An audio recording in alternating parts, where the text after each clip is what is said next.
Good afternoon or morning for some, me included. Thank you for joining us today for the Single Family Housing Guaranteed Loan Program live training. Today is the Loan Program Overview 101. My name is Trish Cousins. I'm a finance and loan analyst with the Lender and Partner Activities branch. I have a lot to cover, so we'll get moving.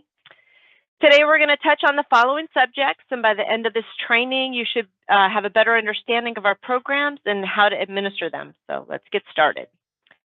USDA is actually one of the largest federal agencies, and rural development is just a part of the USDA. So let's do a quick review of the programs that rural development has to offer. Housing consists of single-family housing, multifamily housing, and technically the community facilities program is under rural housing services as well. In single-family housing, we fund the purchase or repair of a single-family dwelling for applicants with moderate to very low income with both the direct and the guaranteed programs. The multifamily housing program, we fund multi-unit properties in rural communities for low-income families, seniors, and people with disabilities, as well as farm labor housing. We offer loans with subsidized interest rates, and we require the properties offer subsidized rent, and owners may receive rental assistance from HUD or rural development. The telecommunications and electric programs offers the Reconnect program, bringing broadband and electric to rural communities. Community Facilities Program funds essential community projects like police or fire stations, public use vehicles, community centers, schools, hospitals, etc. The Water and Environmental Programs, they fund essential water and wastewater projects. And then lastly, our business and cooperative programs assist businesses large and small in rural communities. So as you can see, we can pretty much fund a rural community from the ground up. We are here to talk about the Guaranteed Loan Program, but I do like to touch on the direct program just to raise awareness. So if a borrower does not qualify to go conventional, FHA, VA, or through our Guaranteed Program, due to income and sometimes credit, it is possible to refer them to a rural development office in their area to see if we can help. So instead of a no, you can actually say, I can't help, but maybe they can. The direct program offers 100% financing for homeowners with low to very low income to purchase a home in a rural community. And depending on the borrower's income, interest subsidy may be available. This program is actually administered directly through rural development. So to find an office in your area, you'd go to the link in the lower right-hand corner of this slide. Our direct program also offers a 504 loan or grant for home repairs for safety and sanitary purposes. This program is available to people with very low income, and there are some restrictions as well. All right, so let's dig into the Single Family Guaranteed Loan Program. Our mission is to serve low to moderate income home buyers, to assist home buyers obtain adequate, modest, decent, safe, and sanitary housing, and to guarantee sound loans which otherwise might not be made. We, Rural Development, help you, our lending partners, assist borrowers with low and moderate income to purchase or refinance homes in rural communities. So without you, this program would not exist, so thank you. Private market partnerships are the key to the success of this program. Our approved lenders are responsible for originating, underwriting, servicing, and liquidating the loans. Lenders are also responsible for ensuring all program requirements are met and the underwriting procedures are followed. The agency reviews each loan to ensure the applicant and property meet program eligibility. We do not underwrite the loans. This program offers a number of benefits to your borrower. I think my favorite is the opportunity to finance 100% of the purchase price because it's a true zero down loan program. While your organization may have overlays that are more restrictive, our regulations allow the borrower to include closing costs and or minor repairs if the house appraises for higher than the purchase price. The guarantee fee of 1% of the loan amount may be financed above the appraised value as well. Some other benefits are flexible credit consideration, including that there is no minimum credit score requirement and alternative credit is allowed. You do want to check for lender overlays here as well. It's a 30-year fixed interest rate that is negotiated between the applicant and the lender. We do not dictate what rates can be charged. The program is not restricted to first-time home buyers. In fact, we allow borrowers to own more than one residence in certain circumstances, and I do touch on that later. Funds can be used to purchase an existing dwelling or for new construction, which includes the single close construction program. We have no maximum purchase price. If the borrower qualifies for the program, then whatever they can afford is eligible. Gift and grant funds for closing costs or down payment assistance are allowed. There are no acreage limits as long as the site size is common for the area and that it's documented in the appraisal, then it's the program eligible. The benefits to the lender are that the loans are eligible for the secondary market. They qualify toward the Community Reinvestment Act performance. Our loans have low delinquency and foreclosure rates, and they are 90% guaranteed by Rural Development, which reduces the risk to you, the lender. So let's cover program eligibility. Basically, this is a federally run program, so there are some eligibility requirements that must be adhered to. The property must be in an eligible rural area. The total household income must be within 115% of the median household income for that area. The applicant must be a U.S. citizen, a U.S. non-U.S. citizen national, or qualified alien. The loan amount must be supported by the appraised value. The borrower must have the ability and willingness to repay the loan, and the borrower cannot qualify for traditional credit. So let's break this down a little bit. It's incredible for me to see just how much of the U.S. landmass is considered rural by our terms. This map really puts it into perspective just how much of an untapped market is out there. Over 92% of the U.S. landmass is considered rural, which currently serves as a home to roughly 36% of the U.S. population. The average median household income as of the 2023 census data was $80,610. This slide also shows the overall average per race and Hispanic origin. And as you can see, the average buyer would qualify for a loan with Rural Development. And digging in a little more, the liquid savings of most households is pretty limited. And as a result, their ability to put money down to purchase a home is limited as well. This makes the USDA program an excellent option to bring more families into homeownership that may not have the opportunity otherwise. Our income limits can be found in Appendix 5 of Handbook 13555 or on the eligibility page. I want to point out that for the guaranteed program, the total household income cannot exceed the moderate income limit. The very low and low income are utilized by our direct program only. And the income limits were updated as of June 2025. So if you've not checked them for your area, I would highly recommend just taking a peek at them. Loan funds can be used to purchase a site with a new or existing dwelling, including a new or existing manufactured home with a manufactured date of less than 20 years at the date of loan closing, refinance an existing Rural Development direct or guaranteed loan, finance reasonable and customary expenses, aka closing costs, as supported by the appraised value, and finance repair or rehabilitation costs associated with the purchase of an existing dwelling as supported by the appraised value. So basically, if a house appraises for more than the purchase price, you can include the closing costs and or repairs in the loan if the borrower qualifies and there are no lender overlays. There are things that we cannot do. The following are not eligible for funding. Income producing properties are not eligible. The dwelling must be predominantly residential in character, design, and use. Existing manufactured homes with a manufacture date that is over 20 years from the date of the loan closing are not eligible. However, the home may be older than 20 years old if the home is currently financed with a USDA direct or guarantee loan or an existing REO property with Rural Development. Seller contributions are limited to 6% of the sales price, and loan discount points to compensate for low credit score, loan amount, etc., may not be financed into the loan. There are 3 refinance options available that can be used to refinance a USDA direct or guaranteed loan. For all refinance types, the household must still meet the income limits, and the existing loan must have closed at least 180 days prior to submission to the agency. I'll give a brief breakdown of each, but you will want to refer to the handbook for further guidance as well as check for lender overlays. The Streamline Assist is the most popular. It's manually underwritten, does not require an appraisal unless it's a refinance of a direct loan that receives subsidy. You can include all eligible loan costs, but the borrower must receive at least a $50 net tangible benefit reduction in total principal, interest, and monthly annual fee payment. It requires a 6-month mortgage history paid as agreed, and the debt-to-income ratio as well as other credit are not considered. Non-streamlined, this is run through GUS. It requires an appraisal. You can include all eligible loan costs up to the appraised value, requires a 6-month mortgage history.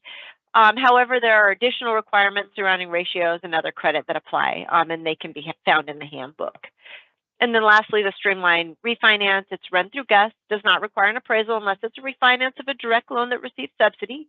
The loan can only include principal interest, the reconveyance fee, the upfront guarantee fee, as well as eligible closing costs.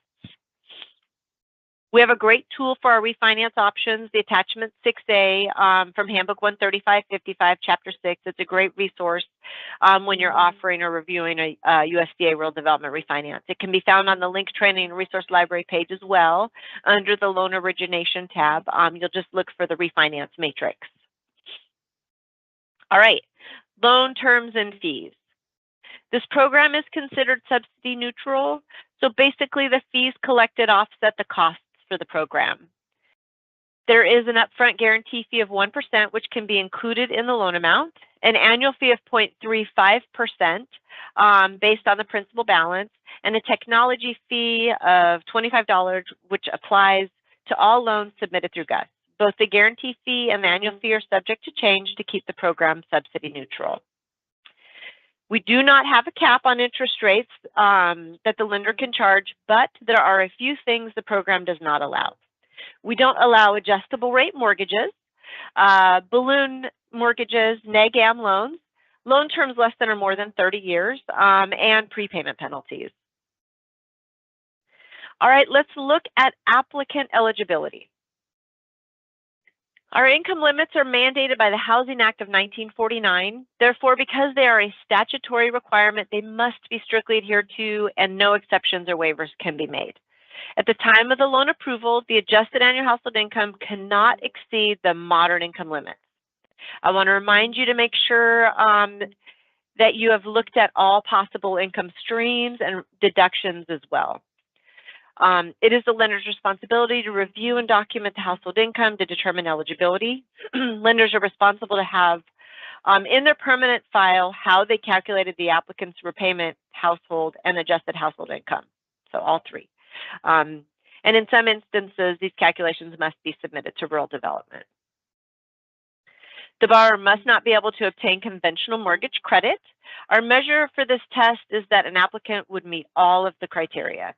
Does the borrower have personal, non-retirement, liquid assets of at least 20% of the purchase price? Can the borrower pay all closing costs plus a 20% down payment? Does the borrower meet the qualifying ratios of no more than 28% PITI and 36% total debt ratio? Does the borrower qualify based on credit history for a conventional loan? And can the borrower qualify for a conventional loan for a 30-year term without PMI? So if the answer is no to these questions, then the lender and applicant will certify by signing the 355521 that the applicant is not eligible for conventional credit. And I do like to point out that FHA and VA are not considered conventional credit. We do allow borrowers to retain ownership interest in one additional single-family property if the property is not financed with USDA. We only allow a borrower to have one loan at a time with rural development. The applicant must financially qualify to own more than one home. The home being purchased will be their primary residence, and the current home no longer meets their needs. Although we provide some examples, including relocation due to a new job, maybe they require a larger home for a growing family, etc. These are just examples, but the determining rationale is up to the discretion of the lender. Another criteria is that the borrower must not have been suspended or debarred from doing business with the federal government. To determine this, all borrowers and certain parties to the transaction must be run through SAM.gov. SAM stands for System for Awards Management. Individuals who have been suspended or debarred are not eligible for a loan with USDA. You want to ensure that this has been checked prior to the request for conditional commitment and within 30 days of the loan closing. Applicants that have been excluded from a non-housing federal program continue to be eligible to participate in the single-family housing guaranteed loan program unless the individual becomes suspended or debarred. Be sure to retain documentation in the permanent loan file of your SAM findings, or that you checked SAM. You can find further guidance in Chapter 8 about who is party to the transaction as well. Once run through SAM.gov, you'll fill in the information on the additional data screen in GUS.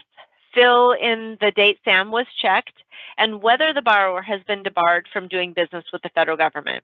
I want to point out that checking yes to this question will result in an ineligible response in GUS, as it's indicating that the borrower has been debarred from doing business with the federal government. If they have not been debarred, make sure to mark the box no. To be eligible, the applicant must be a U.S. citizen, a U.S. non-citizen national, or a qualified alien. We recently had a handbook, We recently had a handbook update to the non-U.S. citizen criteria. In all cases, non-U.S. citizens who are legally admitted to the United States will have a United Citizenship and Immigration Services number. In the rare occasion where a number is not available or known, the applicants should contact the United States Citizenship and Immigration Services for assistance. The applicant must also meet all other criteria listed in Chapter 8. For all file submissions, the lender is responsible for documenting the applicant's legal residency, as well as collecting any necessary documents needed to validate eligibility. By submitting the request for a conditional commitment to the agency, the lender represents and warrants that the non-U.S. citizen applicant is legally present in the United States and meets the eligibility requirements of the Single-Family Housing Guaranteed Loan Program. We have created a job aid to help lenders determine eligibility, and there is a link to the job aid on the right-hand side of this slide. Applicants must agree to personally occupy the dwelling as their primary residence throughout the term of the loan. They must occupy the home or the property within 60 days of the loan closing, and it must be adequate and modest as well. So what is modest? I love to ask that question. Although there is no limit to the purchase price or amount financed, I believe our income limits and our ratio requirements are what dictate modest. The program is designed to assist applicants with moderate or low income purchase affordable housing based on their repayment ability. All right, moving to income analysis. Here's where our program is a little unique. Rural development looks at income 3 different ways. We have 2 calculations of income. One calculation is to determine program eligibility with the annual and the adjusted annual income. And the other is to determine borrower purchase qualification with the repayment income.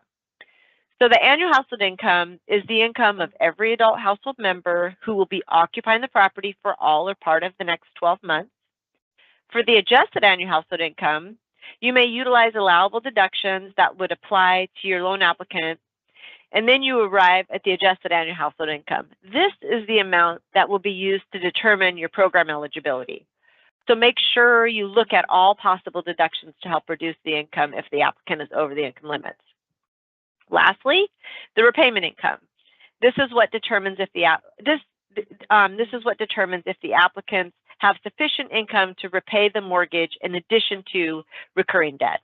The repayment income calculation is similar to what all programs utilize to determine repayment ability and affordability for an applicant. The program's eligibility site is an easy resource to determine the borrower's income qualification. This is a great site to keep bookmarked. Once you get to the site, though, be sure you select the Single Family Housing Guarantee tab. Then you can either click on the Income Eligibility button, where you will enter information to help you calculate the annual and adjusted annual household income figures, and then it will give you a determination on income eligibility based on your input. Or you can select the income limits. The income limits button will open a PDF file that lists limits by state and county. For the annual income, you must include the earnings of all adult members of the household, not just those who are note signers. For adult full-time students who are neither the applicant, co-applicant, nor the applicant's spouse, only the first $480 of their income should be counted. If the applicant and their spouse have been separated for at least 3 months for reasons unrelated to military or work obligations, their income can be excluded from the annual income total. And then additionally, for adults in the home who are unemployed but actively looking for work, their past earnings should be included. However, if they're not seeking employment, their previous earnings do not need to be factored in. Let's review what counts as annual income. You'll need to include the total of base wages and salaries, overtime, commissions, tips, bonuses, housing allowances, and any other payments for personal services. Be sure to add any income from self-employment or rental properties as well. And if there are losses from a business or rentals, these are not a deduction to your income. They are merely treated as zero income. Include any court-ordered payments like alimony or guardianship payments and child support. And just please note that whatever the child support, that whether the child support is court-ordered or not, all regular payments should be counted. Don't forget to add any regular retirement or pension payments. Government benefits and long-term disability payments should be included as well. And if the total household non-retirement assets are $50,000 or more, these are non-retirement assets. So if they're $50,000 or more, you will need to include income from those assets. I also want to just point out that this list is not all inclusive. So I recommend that you take time to review Chapter 9 in Handbook 135.55 to learn how other types of income are treated. It's important to note that there are some types of income that are not included in annual income. Those include but are not limited to foster income, live-in aid income, lump sum or sporadic payments, medical reimbursements, MCCs, Section 8 vouchers, SNAP benefits, student loans, GI bills, and unreimbursed employee expenses. The Attachment 9A is a helpful tool in determining what to include and what not to include, as well as the documentation required. It can be found under the Loan Origination tab on the Link Training and Resource Library page, as well as in Chapter 9 of Handbook 135.55. And just as a reminder, documents cannot be more than 120 days old at the loan closing. Rural development allows deductions to the annual household income that will calculate the adjusted annual household income. Some examples would be a $480 deduction per eligible dependent, verified child care expenses and medical expenses. Households with elderly or disabled household members who are age 62 or older and are party to the note can also deduct unreimbursed medical expenses that exceed 3% of their annual income. Likewise, households with disability expenses that exceed 3% of their annual income may also deduct those expenses. Finally, if the applicant or co-applicant is 62 or older, there is a one-time deduction of $525 available. This has recently increased from $400 and was announced via a Gov Delivery Notice back in August. I have that link here on the slide for the Gov Delivery Notice if you'd like to read it further. The handbook still shows $400, but the change should be forthcoming soon.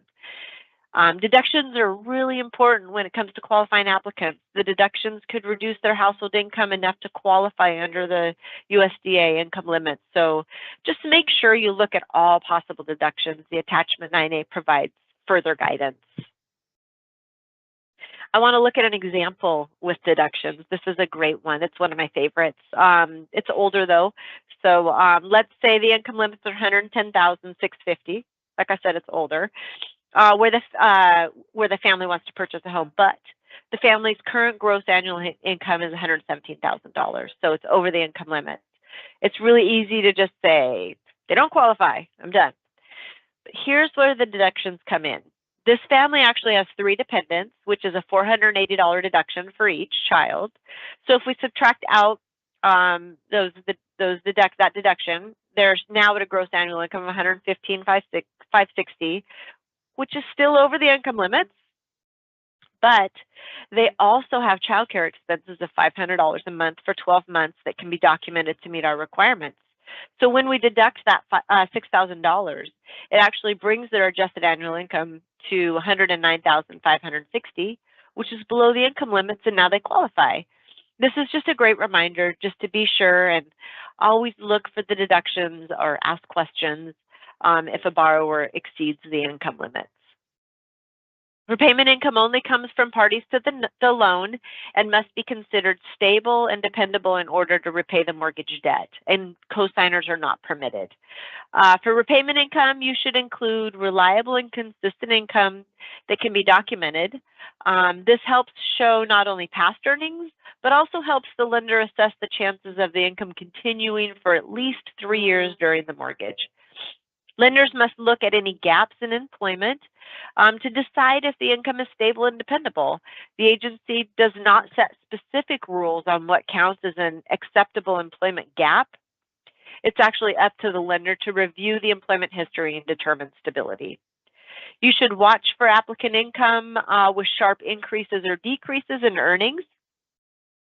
Tax-exempt income, such as Social Security, may be grossed up by 25% to calculate repayment income only. You do not gross up tax-exempt income for the annual household income calculation. And I also wanted to give a little reminder that while our agency checks the files to ensure they comply with our rules and standards, the lender is the underwriter. We do not underwrite the files. We merely review them. So make sure you're checking all these things.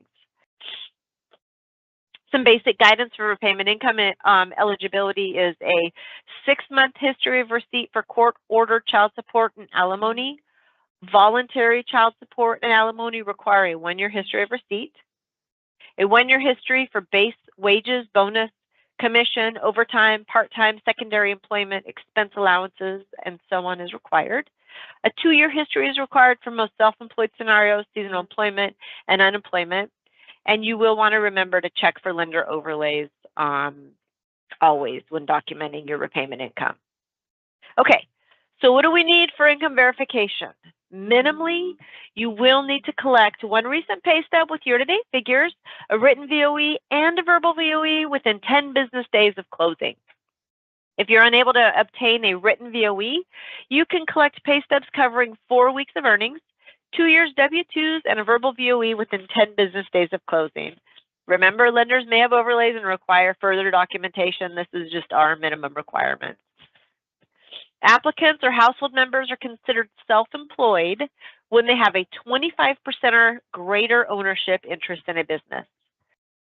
For self-employed borrowers, you will need to submit 2 years signed individual and business tax returns with all schedules plus a recent P&L, or IRS transcripts with all schedules plus a recent P&L. And the P&L is not required to be audited. I do want to point out that IRS transcripts are required on all files. You can replace the tax returns with transcripts, but you cannot replace the transcripts with tax returns. So I always like to point that out. You will need to complete a trend analysis for the applicant's business and confirm the business is operational within 30 days of the loan closing. All right, let's go on to assets and reserves. If you are not using the attachment 9A, it's labeled Income Matrix under the Loan Origination tab on the Link Training Resource Library page. You can also find it in Chapter 9 of Handbook 13555. I would highly recommend that you bookmark it. This document is extremely helpful when determining what to collect and or review for income, assets, and even the adjusted annual household income calculations. I swear I look at this document probably 5 or 6 times a day, maybe more. I also want to point out that in an effort to simplify our asset statement requirements, we now require that the lender obtain either the 2 most recent months bank statements or a VOD and 1-month bank statement. All right, so now you've got that. What funds do you use to determine reserves? Reserves entered into GUS must not exceed the balance from the most recent bank statement, or the lender may choose to use a lesser amount at their discretion. This sometimes alleviates GUS being released and the file resubmitted if asset amounts change before the loan closes. As a rule, you will investigate all recurring deposits that are not tied to wages or earnings, as well as any non-recurring deposits over $1,000. We created this guidance so if the non-recurring deposits are less than $1,000, they don't have to be investigated unless the lender has questions. If the lender has questions as to the source of any deposit, recurring or not, then it should be investigated. All right, let's move on to credit eligibility. The lender is responsible for prudent underwriting practices and ensuring that an applicant's credit history demonstrates an ability and willingness to meet their debt obligations. GUS is merely a tool to evaluate risk, but does not replace the judgment of an experienced underwriter. One of the biggest points to acknowledge is that the program has no minimum credit score requirement to determine credit eligibility. It's important to note that although our handbook and CFR are the regulations and guidance for the program, lenders and investors may have overlays, so you always want to check lender guidance as well. In some cases of adverse credit, the lender's underwriter can also grant credit exceptions. We have created the attachment 10A, the credit matrix. It's a great resource that provides guidance on what credit documentation is required for different situations. This is another one that I use all the time. During the underwriting process, you will run a search through the Credit Alert Verification Report System, CAVERS. This is done in GUS. You must receive a CAVERS response that starts with an A. Don't worry, we don't expect you to remember that. It'll show up in your GUS findings if it's a valid or invalid CAVERS, but it needs to start with an A. CAVERS is run on the Additional Data tab, and it checks for the presence of delinquent non-federal debt, child support, or a previous loss to USDA. If an applicant that will be party to the note does not receive a clear A CAVERS response at the time of the initial loan application, the lender must obtain evidence of an A CAVERS response outside of GUS. And then this documentation must be uploaded as part of a complete loan application submission. All right, a credit score is a statistical number that evaluates an applicant's creditworthiness based on their credit history. The credit score considers payment history, amounts owed, percentage of credit used, length of credit history, types of credit, and newly acquired credit. I like to say garbage in, garbage out. Your GUS results will only be as accurate as your input. Therefore, please make sure your input is precise and accurate. If you receive a GUS accept, that's it. You'll not need to validate the credit score. This includes the GUS accept full documentation, but remember, garbage in, garbage out, so make sure everything's accurate. A refer with caution, or manually underwritten file require that one applicant have at least 2 historical trade lines. They must be open, closed, or paid in full, and have a 12-month history. If they do not have the 2 eligible trade lines on their credit report, non-traditional credit can be used, but must be verified. So for applicants that do not have a traditional credit history with a validated credit score, or if they have no credit score, the lender may document their willingness to pay debt obligations through alternative sources. The use of a non-traditional credit history is not a reason to deny a loan. Regardless of the GUS recommendation, it is the approved lender's responsibility to review and determine that the loan meets agency guidelines and is an acceptable credit risk. For applicants with a 12-month verification of rent, a VOR, 2 trade lines are required. The VOR counts as 1, and then plus 1 additional trade line. This trade line must be an eligible traditional trade line from the credit report with a 12-month history, or an eligible non-traditional trade line with a 12-month history. For applicants with no rental history, 3 trade lines are required. So if they have a rental history, 2 trade lines, and the rental history can be 1. No rental history, 3 trade lines.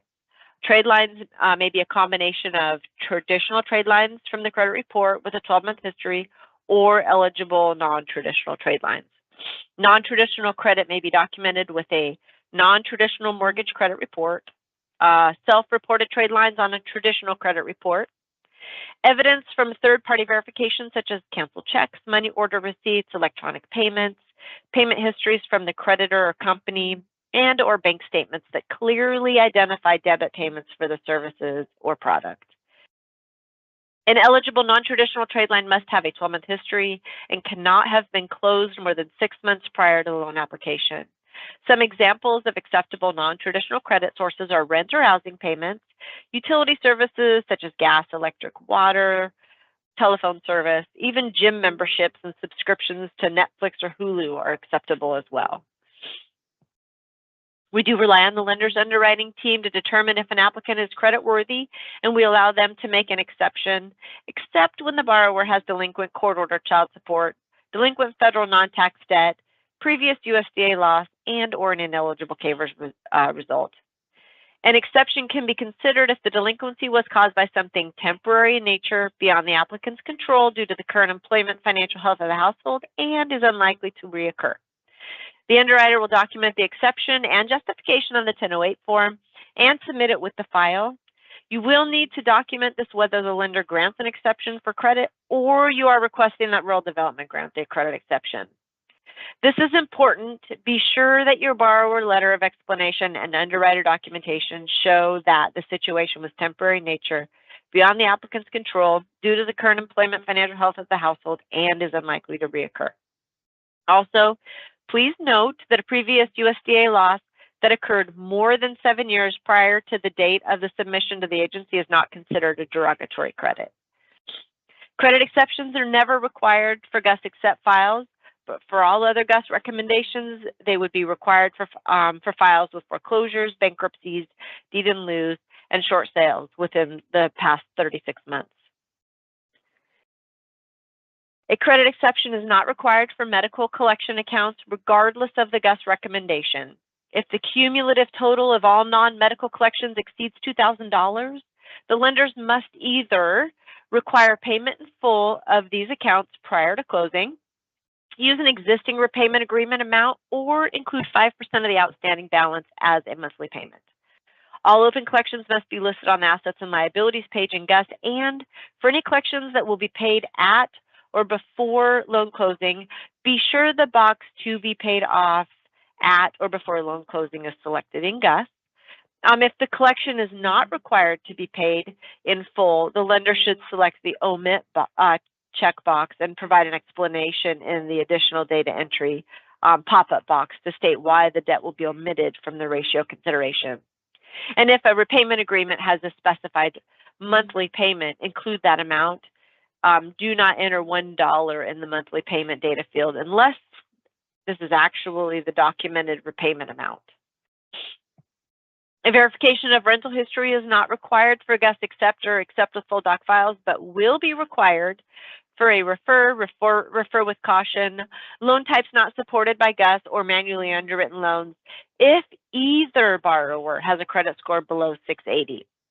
And one rent payment that is 30 days late in a 12-month period will be considered a significant derogatory credit and will require a credit exception from the lender. All right, let's move on to ratio analysis. I think we all know what is included in the PITI and total debt ratios, but I'm going to go over it really quickly. So for the PITI, it's principal and interest, hazard insurance, real estate taxes, monthly escrow for the annual fee, your HOA dues, flood insurance, and then any special assessments. The total debt ratio, it includes the PITI, of course, along with installment accounts with more than 10 months remaining, revolving and installment debts, rental loss, balloon, and deferred payments. And then just to note, installment debt may be paid down to 10 months or less of remaining debt to be excluded from the total debt ratio. And then lastly, I want to touch on those installment debts that have less than 10 months remaining. So if the payment equals less than 5% of the repayment income, you do not need to include it in the total debt ratio. But if the payment is more than 5% of the repayment income and there are 10 payments remaining, 10 payments or less remaining, you do need to include it in the total debt ratio. So with how expensive car payments are these days, you want to make sure you're doing the math to make sure that if you are omitting a payment that's less than 10 months remaining, that it's less than 5% of the repayment income. All right, let's cover student loans really quickly. For outstanding student loans, regardless of the payment status, lenders must use the payment amount reported on the credit report or the actual documented payment when the payment amount is above zero, unless the payment amount is zero. Then we require that you use 1/2 of the outstanding loan balance documented on the credit report or a creditor verification. If the student loans are paid by another party but are solely in the applicant's name, it still remains the legal responsibility of the applicant, and the payment amount must be included in the monthly debts. And then additionally, if the student loan is in a forgiveness plan or program like teachers or police, law enforcement, it's still the legal responsibility of the applicant until they are released of the liability from the creditor. Therefore, the applicable payment must be included in the monthly debts. And then just lastly, as a reminder, if 10 or less months of repayment remain, the monthly debt may be excluded if the monthly payment does not exceed 5% of the monthly repayment income. All right, if the property is in a community property state, you will need to manually enter the obligations for the non-purchasing spouse as additional expenses on the assets and liability page. Child support, alimony, and garnishments must be included unless the applicant has a documented release of liability, or if there are 10 payments or less remaining and the payment does not exceed 5% of the monthly repayment income. And then just to note, if these are not listed on the credit report, you will need to manually enter them as additional expenses on the assets and liabilities page. All right, all co-signed obligations must be included in the total debt ratio unless the borrower can document the other party has made the payments over the last 12 months on time. This can be documented with canceled checks, money order receipts, and/or bank statements made by the other party. A previous mortgage will be included in the total debt ratio if it was transferred to another owner without a release of liability. The only exception to this is if the new owner can document a 12-month payment history prior to this application for a loan, or in the case of a divorce and the borrower provides a divorce decree ordering the spouse to make the payments. Business debt can be excluded from the total debt ratio if it is documented that the business has made the payments for the last 12 months. Debts assigned to another party by court order, such as a divorce decree, they can be excluded from consideration when there is evidence the other party is legally obligated to pay the debt. A copy of the court order, which requires the other party to make the payments, must be retained in the lender's permanent loan file. Debt ratio waivers are not required for gust accept or accept with full documentation review files. But again, I would say garbage in, garbage out. So if you've inflated your assets, you might get, a higher debt ratio approved. So if your debt ratios for a gust accept or a gust accept with full doc get approved, to make sure that your assets are spot on. But agency approval of a lender's request for a debt ratio waiver may be granted if all of the following conditions are met. This would be for a refer with caution, manually underwritten files not supported by gusts. The maximum PITI ratio cannot exceed 32%, and the maximum total debt ratio cannot exceed 44%. And the validated credit score of all applicants has to be 680 or greater.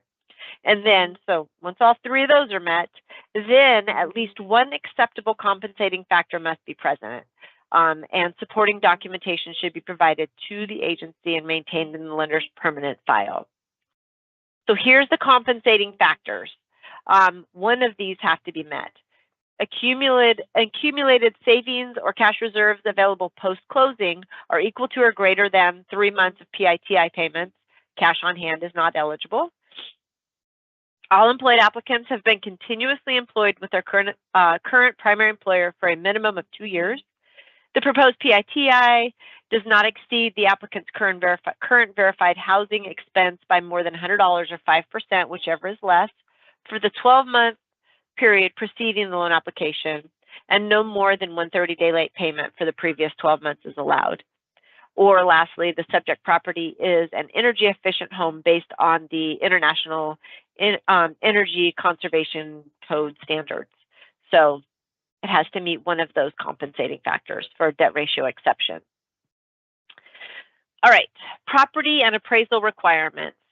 The program allows for most types of available housing in rural America. Existing properties must be single-family residence, but can be stick-built, modular, which are treated as stick-built, a townhome, a condo, or a new or existing manufactured home.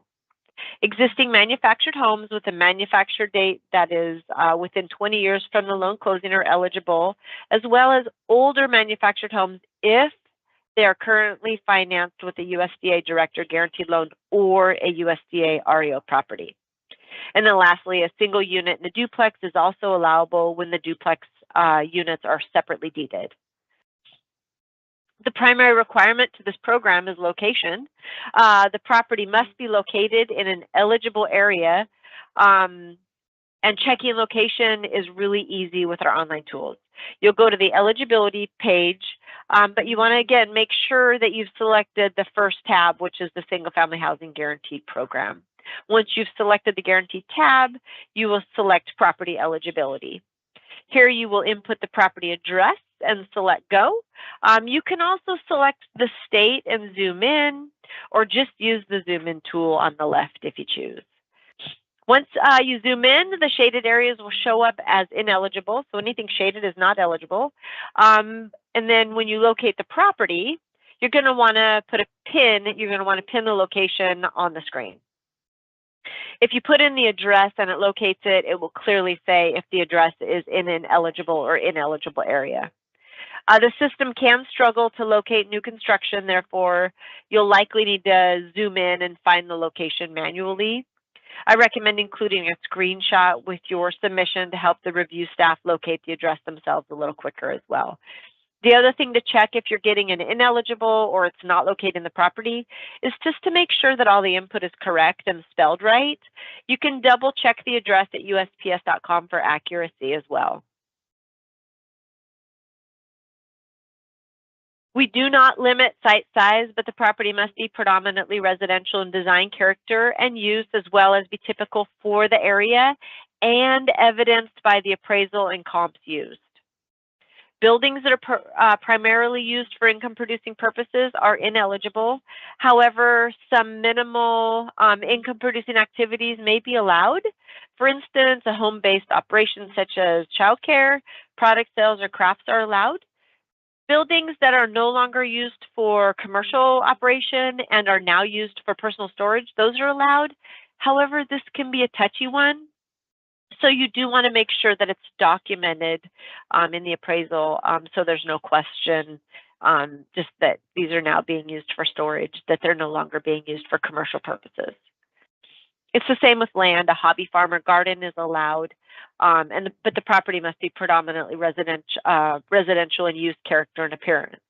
Land that will be used for income-producing purposes will not be eligible. This includes people, if you wanted to lease it if they wanted to lease it for farmland, they can't. Any income-producing purposes like that are not eligible. All right, regarding the appraisal, we do require that the property meet the minimum standards of HUD Handbook 4000.1. This is actually certified by a qualified appraiser or home inspector as determined by the lender. We look for it in the appraisal report to make sure that it's documented that the property meets HUD Handbook 4000.1. We do not require termite or pest inspections unless the lender, appraiser, or state law requires it. We do not require thermal inspections for existing dwellings, and in-ground pools are accepted without any sort of waiver. Special properties. You can finance the purchase of a condo as long as it's acceptable by HUD, FHA, VA, Fannie Mae, or Freddie Mac guidelines. You will need to document the approval on the of the condominium on the 1008 form or on the attachment 12B condo certification, and you just retain that in the lender's permanent file. We don't need it submitted with the file. A manufactured home is considered new when it's less than 12 months old and never occupied. We can finance the site development work, the manufactured home, transportation and setup costs, as well as the purchase of the site if not already owned by the applicant. This is definitely one you want to check for lender overlays on. Existing manufactured homes that have a manufactured date within 20 years of the loan closing are eligible. I've said this a few times, but want to note that existing manufactured homes may be older than 20 years old if they are currently financed with a USDA direct or guaranteed loan or purchase of a USDA REO property. Along with the ability to fund regular new construction projects, we offer a single close construction program to aid in improving the supply of affordable housing in rural America. As the name suggests, it's a single closing, meaning one set of documents to spare extra and unnecessary costs. The single close process was designed to protect all participants. The most important and unique feature is that our loan note guarantee is issued at loan closing before a shovel goes into the ground. The realtor fees get paid at the closing, and the builder is protected as the build is funded at closing. This means that if something happens with the borrower, the lender will still work with the builder to complete the construction as initially approved. The lender would then sell the home, and if any losses incurred, they'd submit the loan note guarantee for reimbursement. This eliminates the risk to both the lender and the builder. Immediately after closing, lenders can also sell on the secondary market. The borrower will find a more comfortable experience because up to 12 months of payments, it can be financed into the loan to avoid having to pay rent plus their new house payment during the construction. They can also include the cost of acquiring land or paying off any balance on land already owned. There are two versions available, the interest-only version and the securitized version.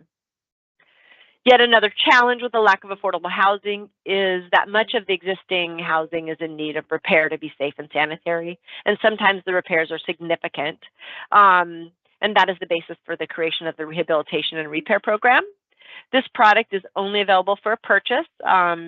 It's really similar to the single close construction. It allows for lending up to 100% of the as improved valuation, provides for a single closing, allows escrows for contingency funds of 10%, and loan payments of up to 10%. Financed in as well. Most importantly, the loan note guarantee is issued at signing prior to any work beginning, and also like the single close, it pays the realtor fees at signing before any work begins. If the loan will be approved based on repairs to be completed after closing, there are some restrictions that apply, and we actually have a separate detailed training on the single close construction and rehab repair program that is available on the link training and resource library page. We have oodles of tools available at your fingertips. The first place to look for program guidance is always the 7 CFR Part 3555. This is the regulations to administer the Single Family Housing Guaranteed Program. The Technical Handbook 13555 provides further guidance to the regulations. Usually you can get answers to your questions by reviewing the corresponding information in the handbook along with the Code of Federal Regulations. Just a little side note, while it is tempting to download the handbook to your computer, we highly encourage you to bookmark it instead and always use the one online, because the handbook guidance is updated regularly, and if you're using one that was downloaded to your desktop, you may be using an outdated version of it, and you might miss an important update. It can be a big document, so a helpful tip is to use the Control F feature to find your answers quickly. I do that all the time. You can locate the handbook either on the Link Training and Resource Library page or on the USDA Rural Development site. I prefer to go through the Link Training and Resource Library page. You should always look for answers to your questions in the regulations and the handbook. But if you still have questions after reviewing your resources, we're here to help. All policy and regulation questions should be sent to our Policy Analysis and Communication branch. And if you'd like to request additional program training, you'd contact our Lender and Partner Activities branch. There were some changes to our production team effective March 31st of 2025. The states have been reassigned between divisions, Division 1 and Division 2. So you'll want to look for the state the property is located in and contact that division that works on that state. Our Link Training and Resource Library page is always available, and it contains a wealth of information from loan origination, loan closing, and loan processing, user guides, job aids, forms, documents, to lender trainings on all aspects of our guaranteed loan program. You can take the trainings on your own time, at your own pace, or you can reach out to us if you want a specific and more detailed training. As noted on the previous slide, we have a list of contacts to meet your needs. I've added the Lender and Partner Activities Branch email address to this slide. So if your company wants a more in-depth training that isn't already covered under the Lender under the Lender Training tab on the Link Training Resource Library page, we can put something together for your team. You'll just need to send an email request to the address on the slide. I really highly recommend signing up for our Gov Delivery notices if you haven't already. These notices will keep you up to date on the most current information regarding the Rural Development Program, updates, changes to the handbook and regulations, as well as upcoming trainings. So if you haven't signed up for it already, I would encourage you to do that. And then that's it. That's all I have for today. We made it just in the nick of time. I want to say thank you for giving me the opportunity to provide you with this training. We truly value our partnerships, and I look forward to doing business with you really soon. Have a good day today. And I don't think that I'm turning it over to Julie. I think this is it. Thank you.